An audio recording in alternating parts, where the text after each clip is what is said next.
Hi, I'm Stacy from the From Scratch Farmhouse, and today we're making sourdough.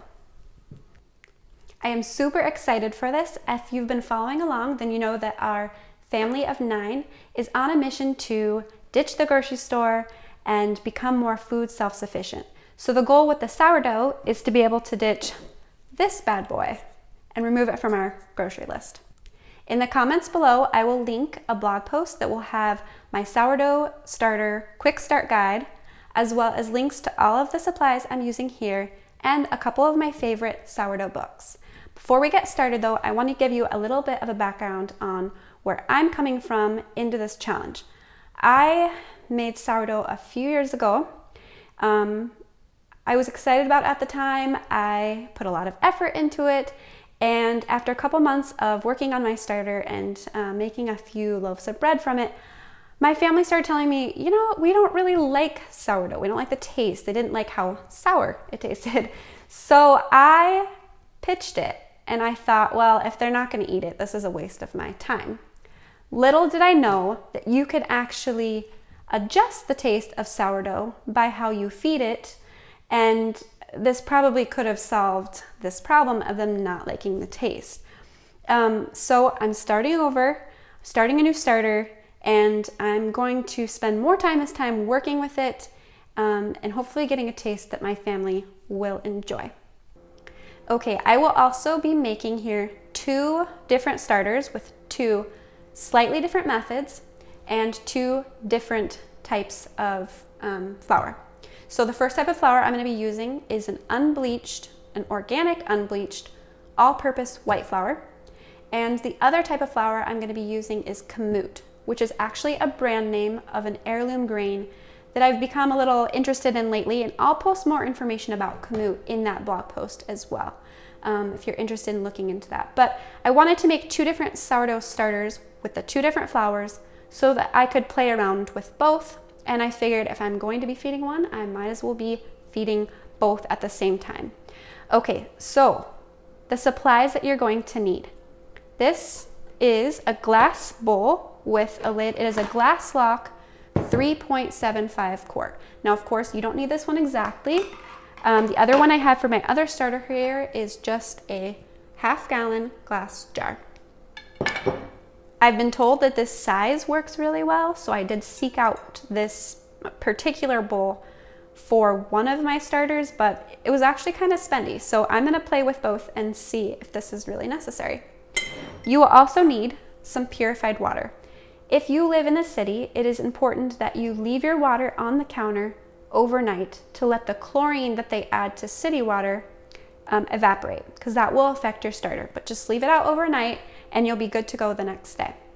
You'll also need a liquid measuring cup, a 1/8 cup scoop. This is just a coffee scoop.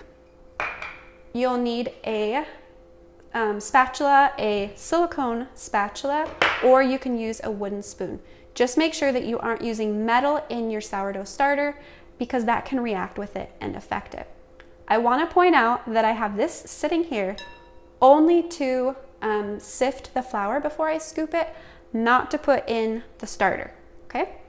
You'll also need some sort of batter bowl, or you can use like a 8-cup one of these, just so that you're able to mix and pour, okay? So whatever you have sitting around that will do that job. The optional supplies I have here are a flour sack towel and an 11-inch dish.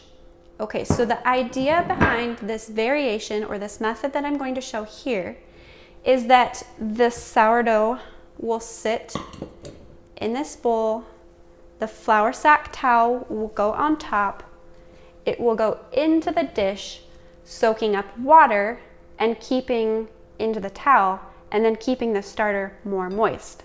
This idea intrigued me, and so I thought I'd give it a shot with one of my starters, but not both.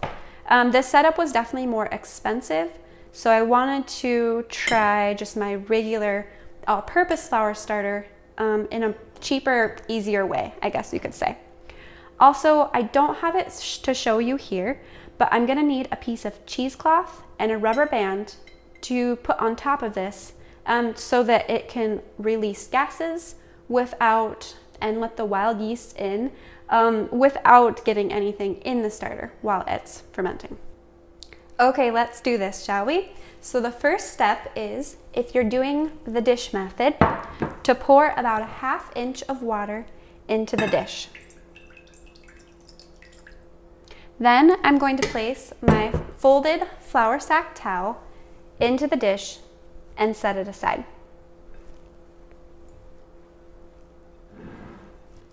Okay, the next step is that you're going to take a 1/4 cup of water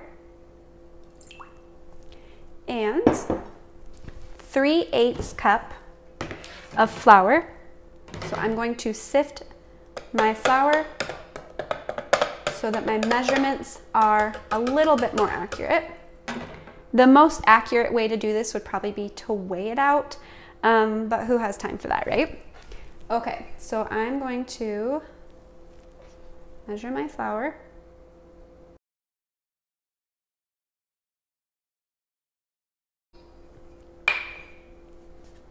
Then I'm going to stir it really well until there are no lumps remaining.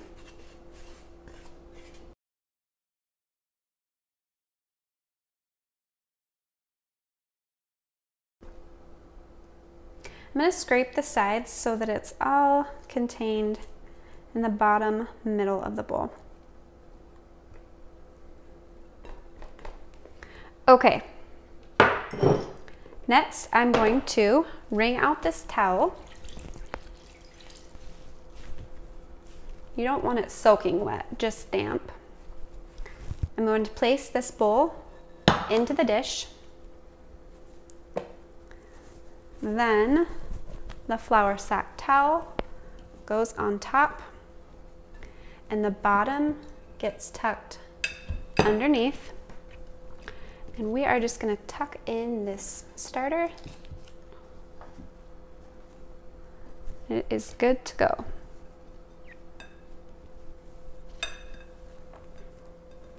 Okay, so this is my Kamut starter. And I will set that aside.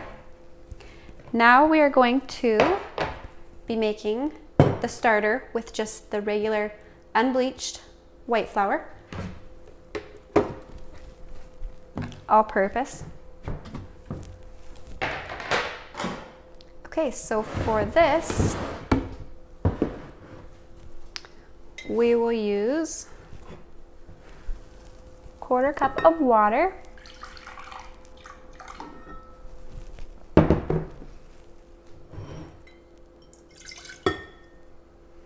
and 3/8 cup of flour. I will go ahead and give this a little stir so it's nice and sifted.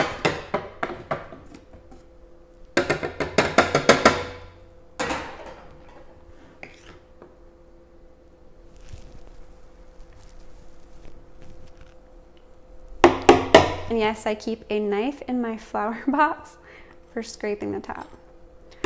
So there's one.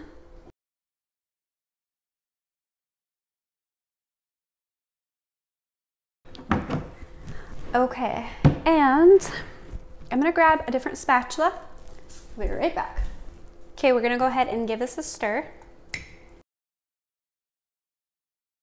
Okay, I am noticing that the Kamut starter I just did had almost like a dough-like consistency. So after seeing how the all-purpose flour looks, I think I'm gonna go back and add just a tiny bit more water to that starter to get this consistency.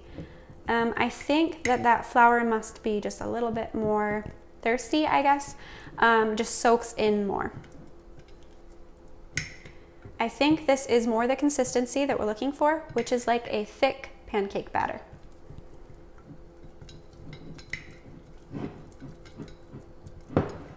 So I'm making sure that it's mixed real well and that there are no remaining lumps.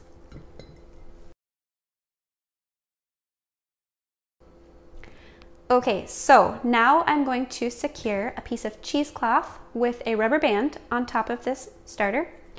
And then tonight, in the evening, I'm going to feed the exact same flour and water that I did this time. So 1/4 cup of water and 3/8 cup of flour. Okay, so after you've continued to feed your starter morning and evening for 6 more days, on day 7, you'll be ready to bake. So the process for doing that is you're gonna take your starter, you're gonna dump the whole thing into your batter bowl. Then you're gonna take this opportunity to wash out your container.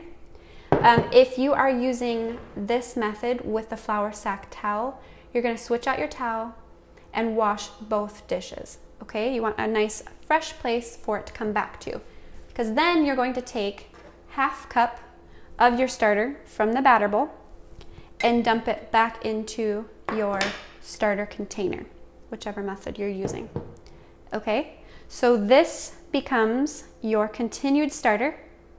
You're then gonna feed both what's in the batter. I take that back. It's going to depend on what recipe you're using. You're for sure gonna feed this one after you've done this process, okay? And then this is gonna go to wherever you're keeping your starter. What you do with the batter is going to depend on what recipe that you're using. So this goes back, and then you continue to feed it for another 6 days until your 7th day, which is your baking day again. And you'll want to do this for a couple weeks, if not a month, to get it really robust and bubbly. Now, I've heard people say that they've made bread after a week, but I think it really depends on your environment, the temperature in your kitchen, and lots of different factors. So don't give up on it too quick. It could take a month to get it just thriving enough to be able to make bread with. Okay, so the test to see if your starter is active enough to actually rise bread is after you feed it, you want it to be bubbly and double in size within 8 hours. So if it's doing that, then you can jump to the next step, which is baking a loaf of bread.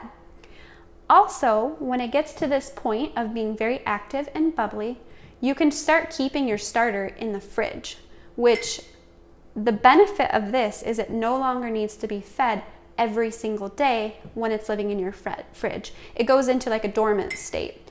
So the idea is that you keep it in the fridge, you bake once a week. So you would take it out of the fridge the night before or 24 hours before you plan on baking. It needs 2 feedings to get bubbly and active enough to bake with. Okay, so then you'd set it out, feed it, bake, and then you can tuck it back in your fridge till next week. However, I have been told that people have kept their starters in the fridge for months without any negative repercussions. So if you're planning a long trip or what have you, don't stress, it is possible. Okay, we did it. We've got sourdough starters. So in a couple weeks, I'm going to be showing how I make bread, and I might jump on here and show you some other recipes that I end up using my discard for as well. Make sure to hit subscribe so you don't miss any of my updates or recipes in the future, and so that you can follow along with my family as we ditch the grocery store.